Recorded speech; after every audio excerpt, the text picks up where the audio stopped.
দুঃখিনী মা চোখের পানি ফলে ফলে কান্দে, রাস্তার দিকে তাকায় তাকায় খালি কই বাজার কেমনে তুই মারে ভুলে গেলি, কেমনে ভুলে গেলি, কান্নাকাটি করে। কিন্তু সন্তান তো আসে না, ঈদের রাতেও বাড়িতে আসে না। মা অস্থির হয়ে গেছে, স্বামীকে পাঠিয়ে দিছে, একটু যাও, যায় শহরে যায় সন্তানরে একটু দেখে আসো। মানুষের মুখ থেকে শুধু শুনি আমার সন্তান মস্ত বড় অফিসার, নিজের বাড়ি নিজের গাড়ি। আমি তো মা, সন্তান মা ভুলতে পারে কিন্তু মা কোনোদিন সন্তান ভুলতে পারে না। কুমিল্লা শহরের বাস্তব ঘটনার যুবক রিক্সা পায়া পায়া যে বাবা সন্তানরে পড়ালেখা করাইল, এই সন্তান যখন ঢাকায় গেল ইউনিভার্সিটিতে পড়ালেখা করলো, বড় লোকের মেয়ের সাথে তার পরিচয় হয়ে গেল, বড় লোকের মেয়েকে বিয়ে করলো, ভালো স্টুডেন্ট আছিল, সে অফিসের মস্ত বড় বস হলো। শ্বশুরে তারে বাসা দিয়ে দিল গুলশান, বাস্তব ঘটনা শুনাইতেছি বাস্তব। গুলশান বাসা দিল, গুলশান বাসায় তাকে বউ নিয়া শ্বশুর বাড়ির সাথে তার খুব সম্পর্ক। কিন্তু যেই মা 10 মাস 10 দিন পেটে রাখলো গ্রামে না খায়া তাকে, যেই বাবা তারে রিক্সায় করে করে স্কুলে আনতো নিত, ওই মা ওই বাবাকে ভুলে গেল। বছর যায় গ্রামে আসে না, মাকে দেখতে আসে না। দুঃখিনী মা চোখের পানি ফলে ফলে কান্দে, রাস্তার দিকে তাকায় তাকায় খালি কই বাজার কেমনে তুই মারে ভুলে গেলি, কেমনে ভুলে গেলি, কান্নাকাটি করে। কিন্তু সন্তান তো আসে না, ঈদের রাতেও বাড়িতে আসে না। মা অস্থির হয়ে গেছে, স্বামীকে পাঠিয়ে দিছে, একটু যাও, যায় শহরে যায় সন্তানরে একটু দেখে আসো। মানুষের মুখ থেকে শুধু শুনি আমার সন্তান মস্ত বড় অফিসার, নিজের বাড়ি নিজের গাড়ি। আমি তো মা, সন্তান মা ভুলতে পারে কিন্তু মা কোনোদিন সন্তান ভুলতে পারে না। আওয়াজ দেখো ঠিক কিনা? পৃথিবীতে মায়ের মতো আপন কেউ হবে না, পৃথিবীতে মায়ের মতো আপন কেউ হবে না। তোমরা কোনোদিনও মায়েরই মনেতে কষ্ট দিও না, তোমরা কোনোদিনও মায়েরই মনেতে কষ্ট দিও না। এমন পৃথিবীতে মায়ের মতো আপন কেউ হবে না, তোমরা কোনোদিনও মায়েরই মনেতে কষ্ট দিও না, তোমরা কোনোদিনও বাবারই মনেতে কষ্ট দিও না। কত পাপী এমন আছে মাকে কষ্ট দেয়, মায়ের মনে কষ্ট দিয়ে অভিশাপ নেয়। মায়ের মনে কষ্ট দিলে খোদা যে সহে না, মায়ের মনে কষ্ট দিলে খোদা যে সহে না। তোমরা কোনোদিনও মায়েরই মনেতে কষ্ট দিও না। বাবা গিয়া হাজির গেটের সামনে দারোয়ান আটকায় দিছে, কই যান? কয় অমুকের কাছে। দারোয়ান কই ইনি তো অফিসের মস্ত বড় বস, বসের সাথে দেখা করতে পারমিশন লাগে, আপনি এখানে দাঁড়ান। বস একজন গরিব মানুষ গেটের পাশে দাঁড়ায় আছে, আপনার সাথে দেখা করতে চাও। ছেলে কই দেখি আমি সিসি ক্যামেরা অন করে দেখে গেটের সামনে দাঁড়ানো মানুষটা বাঁকা হয়ে গেছে গো। রিক্সা চালাইতে চালাইতে জীবনভর এই বাঁকা গরিব অসহায় মানুষটা আর কেউ নয়, তার জন্মদাতা পিতা। বাবারে দেখেও ছেলের দিল নরম হয় নাই, কারণ যেই মানুষটা গুনাহ বেশি করে তার দিল শক্ত হয়ে যায়, চোখ দিয়ে সহজে পানি আসে না। দারোয়ানের হাতে 500 টাকা দিয়া কয় নে, যায় বিদায় করে দে, আর কইবি অন্যদিন আসলে বেশি দিমু। দারোয়ান মনে করেছে কোনো ভিক্ষুক। দারোয়ান আইসা বলতেছে, চাচা স্যার বড় বিজি মানুষ, দেখা করা যাবে না, আপনার এখন চলে যেতে বলেছে, এই যে নেন 500 টাকা। এমনি লোকটাই কয়, বাবা আমি ভিক্ষুক না রে বাবা, আমি ভিক্ষুক না, মনে হয় তোমার স্যারে আমারে চিনছে না। আমি ভিক্ষুক না রে বাবা, ভিক্ষা দিতে আসি না, আমি আমার সন্তানের চেহারাটা এক নজর দেখতে আইছি। দারোয়ান মাথায় হাত দিয়া মাটিতে বইরা বইয়া গেল, ডাক দিয়া কই চাচা আপনি কি আমার স্যারের আব্বা? কয় হ। মনে হয় আমার ফুতে আমার চিনছে না, একটু যায় কও আমি ভিক্ষুক না আমি তার বাবা। দারোয়ান কই চাচা গো লাভ নেই গো চাচা, আমার স্যারে সিসি ক্যামেরায় তোমারে দেখছে চিনছে। বাপ আল্লাহ কয়া ডাক দিয়া মাটিতে পড়া গেছে বাবা। ডাক দিয়া কই মালিক বদুয়া দেই না, কারণ বাপ মা বদুয়া দিলে তোমার আরো সে বুঝি সরাসরি কবুল হয়ে যায়। আমার একমাত্র সন্তান বদুয়া দেই না আল্লাহ, কিন্তু দোয়া করি আমার সন্তানরে তুমি সঠিক বুঝটা দিও, ভুল পথে আছে ভুল পথ থেকে তুমি ফিরাই দিও। এই বইলা বাবা চোখের পানিটা ফালায়া টাকাটা দারোয়ানের হাতে দিয়ে আবার চলে আসলো। সারা রাস্তা আসে আর কান্দে, কারণ তিন ব্যক্তির দোয়া বদদোয়া সরাসরি আল্লাহর কাছে কবুল হয়ে যায়। সালাসাতুন দাওয়াতুম মুস্তাজাবাতুন লা শাক্কা ফিহি দাওয়াতুল মাজলুম ওয়া দাওয়াতুল মুসাফির ওয়া দাওয়াতুল ওয়ালিদ আলা ওয়ালাদিহি। মজলুমের দোয়া বদদোয়া, মুসাফিরের দোয়া বদদোয়া, বাপ মার দোয়া বদদোয়া আল্লাহর কাছে সরাসরি কবুল হয়ে যায়। এজন্য বাড়িতে আসলো, বিবি সাহেব রাস্তার পাশে দাঁড়ায় রইছে, স্বামী আসবে সন্তানের খবর নিবে, দৌড় দিয়ে আদা বিবি স্বামীকে জড়ায় দইরা কয় স্বামী গো কও না আমার সন্তানের চেহারাটা কেমন? বাবা কথা বলতে পারে না, টুট মুখ কাঁপতেছে, চোখ থেকে দর দর করে পানি পড়ে, জড়ায় দইরা কয় কও না আমার ছেলের কি হয়েছে, একটু কও, কান্দো কেন কান্দো কেন, কও কও। তখনই বাবা কান্দে আর কয় বিবি গো তোমার ছেলে আর আমাদের ছেলে নাই, মস্ত বড় অফিসার হয়েছে ঠিক, কিন্তু ছেলে আমাদের হাতছাড়া হয়ে গেছে গো বিবি, আল্লাহর কাছে দোয়া করো আল্লাহ যেন আমাদের সন্তানদের সঠিক বুঝ দেয়। বিবিও কান্দে, দুজনই আল্লাহর কাছে দোয়া করে। বদদোয়া না দেওয়ার কারণে, দোয়া করার কারণে দোয়াটা কবুল হয়ে গেছে। কিছুদিন পর জুম্মার দিন, রমজান মাস, যুবক গুলশান আজাদ মসজিদে জুম্মার নামাজ পড়ার জন্য ঢুকছে। জুম্মার নামাজ পড়ার জন্য মসজিদে ঢুকলো, মিম্বরে বসে বয়ান করতেছেন যাত্রাবাড়ির হযরত মাহমুদুল হাসান দামাত বারকাতুহুম, আল্লাহর বহুত বড় একজন ওয়ালি, যার কথার মধ্যে অনেক জাদু, অনেক আসর, আল্লাহ ওয়ালাদের ভাঙ্গা ভাঙ্গা কথার মধ্যে অনেক আসর, অনেক আসর।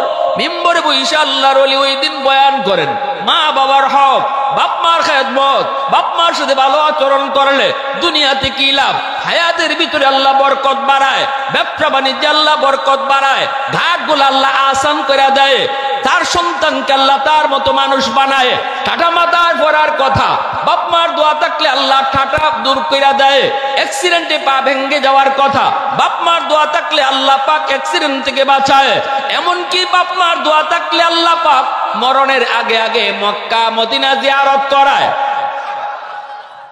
আর যদি কোনো সন্তান বাপ মার কলিজায় ব্যথা দেয়, নবীজি বলেন একমাত্র কবিরা গুনাহ, যেই গুনাহটা আল্লাহ দুনিয়াতে নগদ শাস্তি দেয়, নগদ শাস্তি দেয়, সেটা হলো উকুকুল ওয়ালিদাইন।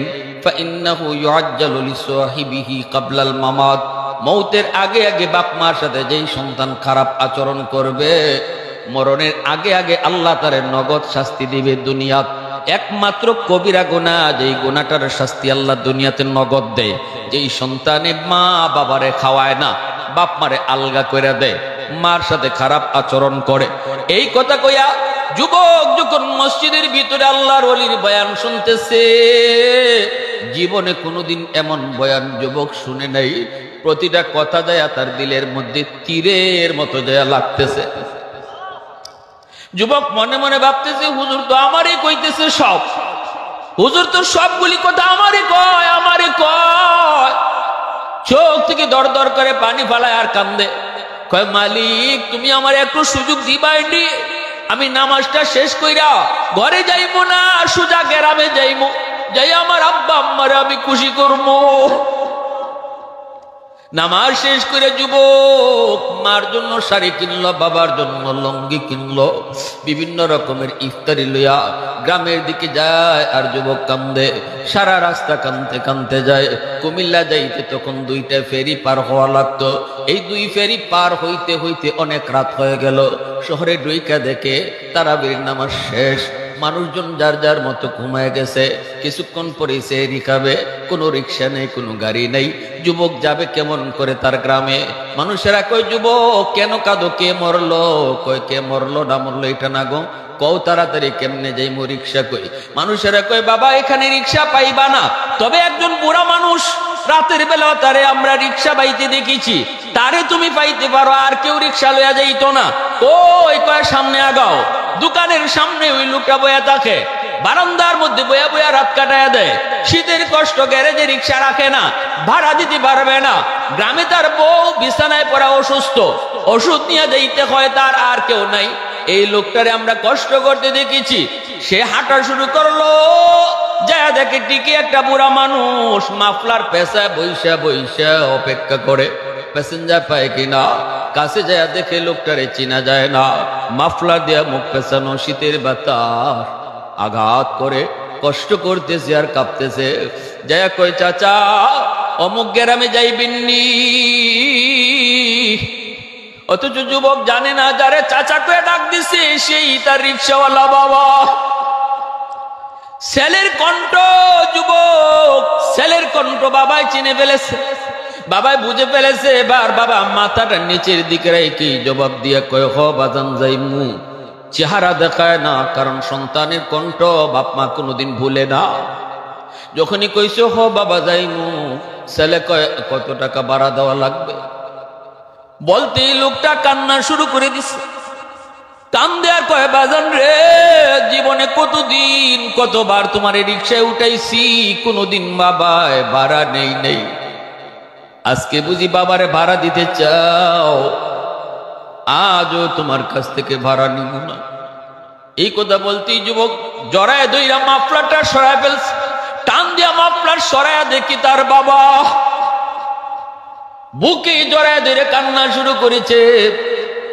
বাবা সন্তানরে কুলে উঠায় নিছে। তাড়াতাড়ি গ্রামে গিয়া আম্মা কয়া ডাক দিতে দেরি, অসুস্থ মা সাথে সাথে সুস্থ হইতে দেরি হয় নাই। এজন্য বলি, আল্লাহ পাক কেন কইতেছে এ দুনিয়ার সন্তান, যখনই আমি আল্লাহর কাছে দোয়া করবি, শিশুকালের কথাটা আমি আল্লাহর ইয়াদ করাইছি। আমার তো ইয়াদ আছেও, আমি দেখতে চাই তোর কদ্দুর ইয়াদ আছে। সুবহানাল্লাহ। রব্বির হামহুমা কামা রব্বায়ানি সগীরা।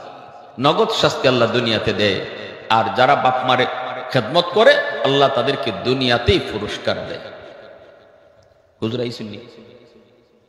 হ্যাঁ হুজুর আইসেন দেখলাম, রায়হান সাহেব। হ্যাঁ না, আর কিছু না, হুজুরে নিয়ে আসেন 5 মিনিট। একটা ঘটনা কই, নগদ শাস্তি। মনোযোগ আছে আপনাদের? একটা নগদ শাস্তি কই। কথা বলেন না আপনারা, সময় খুব কম, কথা বলেন না। করাচির হজরত হাকিম আক্তার সাহেব রাহিমাহুল্লাহ করাচির জামে মসজিদে নামাজ পড়েন। দেখেন একজন যুবক বড় সুন্দর করে নামাজ পড়ছে, খুব সুন্দর করে নামাজ পড়ছে। কিছুদিন আগে আমি পত্রিকায় বিশ্ব মা দিবসে একটা ঘটনা পাইছি। ওই ঘটনাতে দেখছি এক যুবক তার জীবনের কাহিনী কইছে। সে কইতেছে, আমার আম্মা জন্মের পরপরই আমার আব্বা মারা গেছেন। আমার আম্মা আমারে কষ্ট করে লেখাপড়া করাইছেন। আমি যখন একটু বুঝ হইছে তখন স্কুলে যাই, মা লইয়া যাই, মায় আনুন, তখন দেখি মার একটা চোখ নাই। মার একটা কি নাই? চোখ নাই। আমি ভয় পাইতাম, ক্লাসমেটরাও ভয় পাইতো, কইতো তোর আম্মারে আইতে দিস না।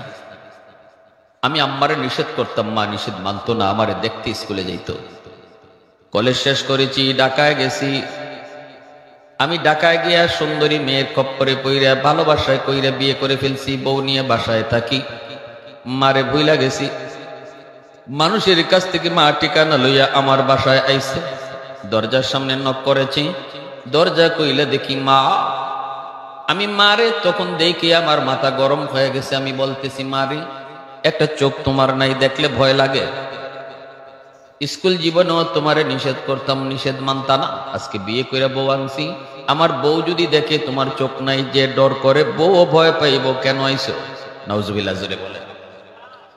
মা তখন দরজার সামন থেকে আওয়াজ দেয়া কয়, বাবা মনে হয় দুনিয়ায় বেশি দিন বাঁচবো না রে, মন চাইছে বাঁচার আগে একটু তোরে এক নজর দেখা যাই। যেই সন্তানের কারণে আমি জীবন যৌবন সব শেষ করেছি, আমার বাবা এসেছে, ভাই এসেছে, আমাকে নিয়ে অন্যত্র বিয়ে দেবে, আমি যাই নাই। আমি কইছি আল্লাহ আমার একটা মানিক দিছে, মানিকের চেহারা দেখে জীবন যৌবন কাটায় দেব। ঠিক আছে বাবার সুখে থাক, আমি ঘরে ঢুকবো না কইয়া মা চলে গেছে। কিছুদিন পর ওই যুবক পাশের গ্রামে গেছে একটা অনুষ্ঠানে। কয় পাশের গ্রামে যখন আইলাম নিজের মারে একটু দেখে যাই। বাড়িতে আইয়া দেখে দরজা বন্ধ। মা কয়ে ডাক দিছে, কেউ দরজা খুলে না। একটা মেয়ে দরজাটা খুলছে। দরজাটা খোলার পর কইতেছে আম্মা কই? মেয়েটা কয় আপনি এই বাড়ির সাহেব? কয় হ। কয় আপনার আম্মা 100 না নিয়ে শুনি, আপনার আম্মা 1 সপ্তাহ আগে দুনিয়া থেকে বিদায় হয়েছেন। যাবার আগে আমার কাছে একটা চিঠি লিখে গেছেন আর বলছেন কোনদিন যদি আপনি আসেন যেন চিঠিটা দেই। এই নেন মার হাতের চিঠি। যুবক চিঠিটা খুইলা দেখে মা লেখছে, বাজান রে কোন দিন মার খোঁজ নিতে গ্রামে আইবা জানি না, তবে মরার আগে মা একটা কথা তোমারে জানায় যাই, যেটা জীবনে কোনোদিন মায় তোমারে কই নাই। মার একটা চোখ আসলো না বিদায় তুমি ভয় পাইতে, ঘৃণা করতে, কিন্তু কোনোদিন জিজ্ঞেস করো নাই মা গো চোখটা তোমার কি হইছে। শিশুকালে তোমার টাইফয়েড জ্বর হয়েছে, ডাক্তারের কাছে নিয়েছি, ডাক্তার কয় তোমার একটা চোখ নষ্ট হয়ে গেছে, এই চোখটা উঠে যদি আর একটা চোখ এখানে লাগানো না হয় তোমার দুটো চোখ নষ্ট হয়ে যাবে। ওই দিন আমি ডাক্তারকে বলেছিলাম, ডাক্তার আমি মার দুটা চোখ লাগলে নিয়ে যাও, তবু আমার সন্তানের চোখ বাঁচাও। ওই দিন মার চোখ নিয়ে তোমার চোখ বাঁচানো হয়েছে রে বাজান। তোমার যে চোখ, এই চোখটাই হলো মার চোখ।